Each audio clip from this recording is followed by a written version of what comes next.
My name is Rebecca Holt. I'm 31 years old, and I've been a paramedic with the Chicago Fire Department for 6 years. I've pulled people out of crushed cars on the expressway in January. I've worked codes on kitchen floors while a family waited in the next room. I've done CPR on a 4-year-old and walked back to my rig after and sat there for a long time before I could drive. None of that, none of it, prepared me for the moment my own mother looked across the Thanksgiving table and said, quietly, like it was nothing, "Rebecca, I think it would be better if you didn't come to Christmas this year." She said it the way you'd mention the weather. Matter of fact, soft even. I remember the sound of my fork hitting the plate. I remember my brother-in-law reaching for the bread basket like she hadn't just said anything at all. I typed back 4 words. "Okay, understood. Take care." She didn't respond. I drove home in the dark, the highway mostly empty, the city lights blurring at the edges.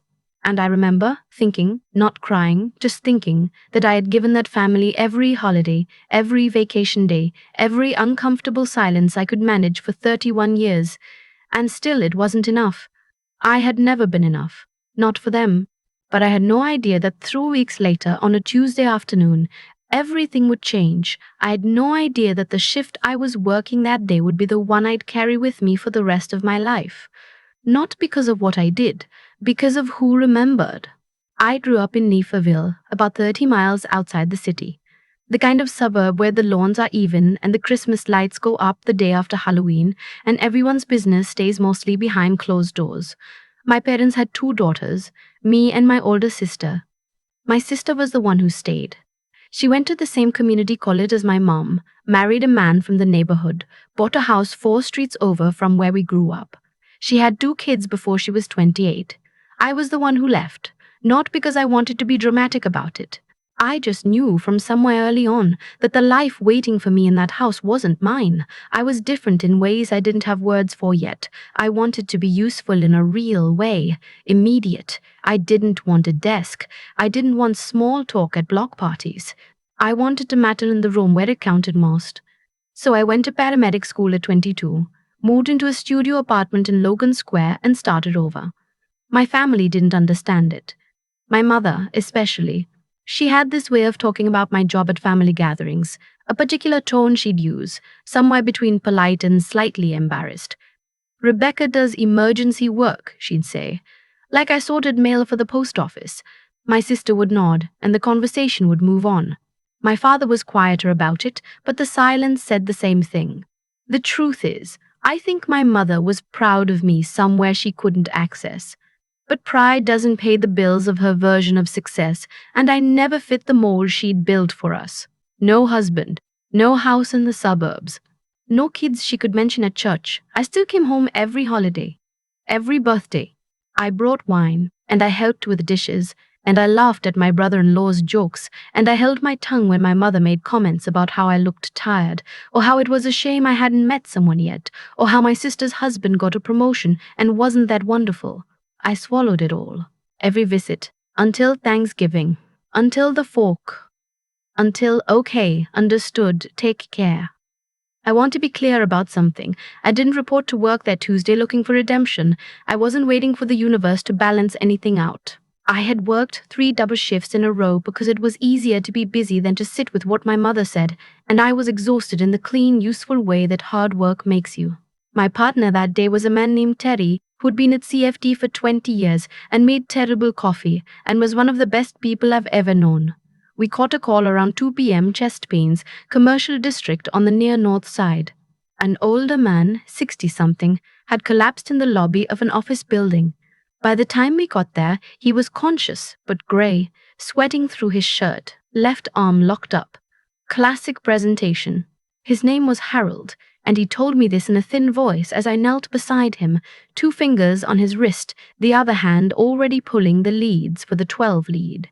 His assistant, young, terrified, stood just behind me, telling me he'd just had lunch, that he'd seemed fine, that she didn't know what happened.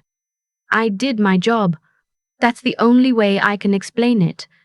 I did exactly what I was trained to do, and I did it calmly, and I did it well. We stabilized him, started the line, got him on the stretcher and into the rig. His pressure was dropping. I called the hospital en route.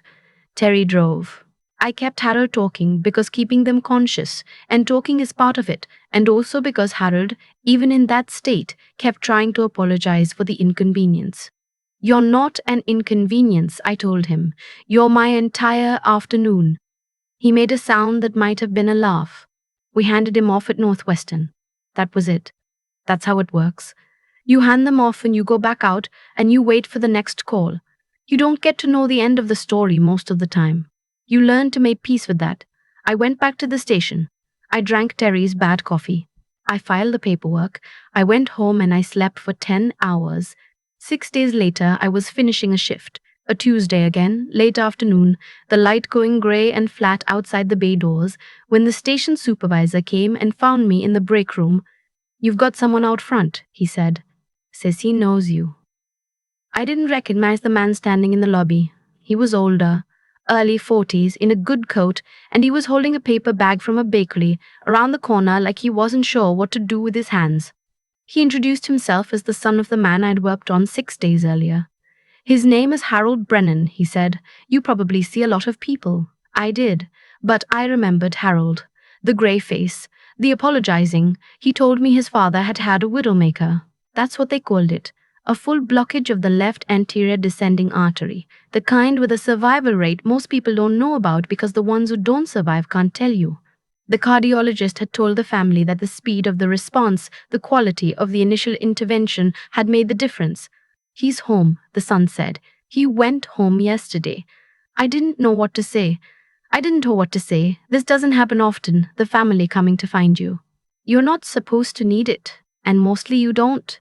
But standing there in that break room lobby in my uniform with my hair coming loose from my braid, I felt something quietly unhinge in my chest. I'm really glad he's okay, I said, which was true and inadequate. The son nodded. He set the bakery bag on the counter between us, and then he said a little stiffly, like he'd rehearsed it, My father asked me to bring this, and also to tell you that he's been thinking about you every day. He said you talked to him the whole way to the hospital. He said he remembered your voice more than anything. I thought about Harold telling me I was his entire afternoon. I just did my job, I said. I know, he said, but I wanted you to know it mattered. He shook my hand and left. I stood there for a minute. Then I took the bakery bag to the break room and split the cookies with Terry and didn't say much about it. But something settled in me that afternoon. Something that had been loose and rattling since Thanksgiving started to go still. 3 weeks after that, my sister called. She called on a Sunday, which she almost never did, and her voice had a particular flatness that told me she wasn't calling to check in. She told me that our mother had mentioned to the family, our aunt, our cousins, a woman from her book club, apparently anyone who would listen, that I had been going through something and had decided to skip the holidays this year. She'd reframed the whole thing, made herself the worried parent, made me the unstable daughter who needed space. I sat with that for a long moment. I listened to my sister's voice, which was careful, rehearsed, like she'd written notes. I just thought you should know what she's been saying, my sister said. Thank you, I said. I appreciate you telling me. She paused. She's not going to apologize, Rebecca. I know. Another pause. Are you doing okay? I thought about Harold's voice on the stretcher. I thought about the sun in the good coat and the paper bag. I thought about Terry's terrible coffee and the way the city looks from the expressway at 5 a.m. when you're coming off a double. Yeah, I said, I actually am. My sister didn't seem to know what to do with that. We said goodbye, and I made myself a cup of tea, and I sat by the window for a while. The incident that changed everything happened on a Friday in February. It was my niece's birthday. My sister had invited me, quietly, separately from whatever my mother had said, and I had gone because I loved my niece, and I wasn't going to let my mother take that from me too. It was at one of those kids' party places in the suburbs, the ones with the inflatable structures and the terrible pizza and the noise level that makes your back teeth ache. My mother was there, my aunt, various cousins with their strollers. My sister moving through it all with a kind of brittle cheerfulness. I stayed on the periphery. I gave my niece her gift. I smiled at the right moments. I ate the pizza. I kept my face neutral every time my mother angled slightly away from me in the conversation circles, the way she always did, the body language of someone who wants to signal their distance without making a scene. My aunt pulled me aside near the drink table. Your mother mentioned you've been having a hard time, she said, her voice rounded with concern. I'm fine, I said. You know she worries about you. I looked at my aunt, who had known me my entire life and had watched my mother talk over me at every holiday table I could remember, and I said very evenly, I know she does. I didn't say the rest of it. I got good at not saying the rest of it. I was getting my coat to leave when it happened. A woman came in from the cold, stomping snow off her boots, struggling with a carrier bag and a toddler on her hip, and she stopped in the entryway and stared at me. I didn't recognize her at first. She was maybe 45, dark hair, a face I couldn't place. Are you Rebecca Holt? She asked. Yes, I said slowly. She shifted the toddler to her other hip. Her eyes went glassy. I was there, she said. 8 months ago. On the highway, the pile-up on I-90 in June. June. I remembered June. A 6-car accident on a wet Wednesday morning, one of those chain reactions that happens in the fog. We'd worked for 2 hours on scene. There had been a woman trapped in a compact, her door crumpled in, a 3-year-old in a car seat in the back who was crying but unharmed, and the woman had been awake and terrified, and I had stayed at the window talking to her while the crew worked, one hand through the gap holding hers, until they got the door off. I looked at this woman, I looked at the toddler on her hip who was chewing on a cracker and looking at me without interest. Your car, I said, the compact, the blue one. She nodded, her throat was working. I was so scared, she said. I kept trying to look back at her, and I couldn't see her, and you kept telling me she was fine. You kept saying, she's right here, she's perfect, she's eating her Cheerios. She hadn't been eating Cheerios. She'd been crying. But sometimes you say the calming thing, not the true thing. I remember you, I said. I never got to thank you, she said. I've been thinking about it for 8 months. I moved, and I didn't know how to find you, and then I saw you just now, and I... She stopped. Reset. This is my daughter, Lily. The toddler looked at me and offered me a piece of cracker. I took it. I held it in my palm for a second, and I was aware that my mother and my aunt were somewhere behind me, that my sister had stopped moving across the room, that the noise of the party had dimmed slightly. She's beautiful, I said. And then, to the woman, I'm so glad you're both okay. We talked for a few minutes. Her name was Patricia. She asked if she could hug me. I said yes. It was a short, fierce hug, the kind that means something. When she left, I turned around. My mother was standing about 6 feet away. She'd heard all of it. My aunt was beside her and my sister just beyond, and they were all looking at me with expressions I hadn't seen before, or not in the same arrangement. My aunt looked almost undone. My sister's face was complicated. My mother was very still.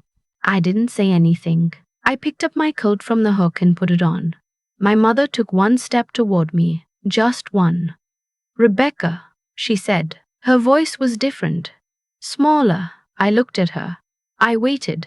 She opened her mouth and closed it. She looked at her hands for a moment and then back at me, and something in her face shifted, the smallest degree, like a door that hadn't been opened in a long time, finally moving on its hinges.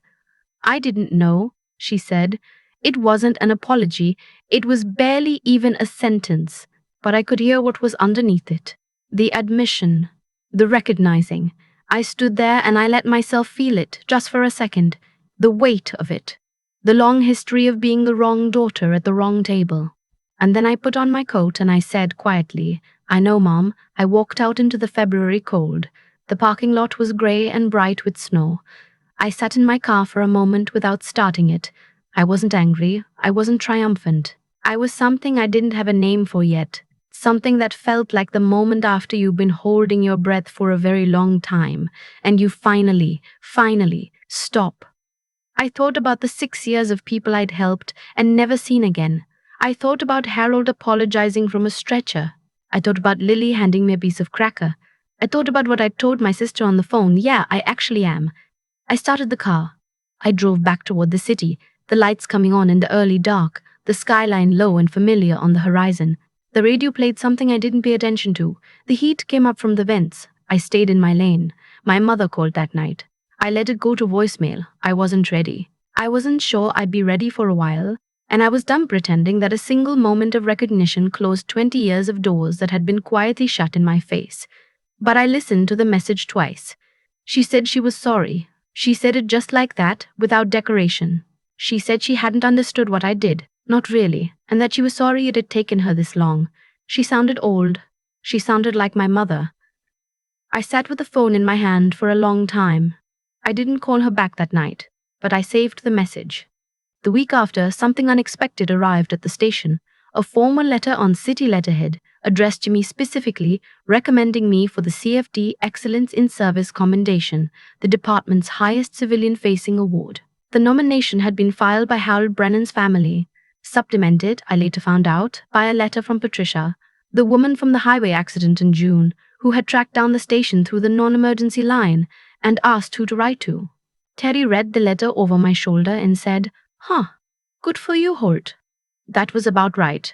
The ceremony was held downtown in March, in a room with high ceilings and folding chairs and city officials in good suits. My sister came. I hadn't expected her to, but she drove in and sat in the third row and clapped when they called my name. My mother came too, which I also hadn't expected.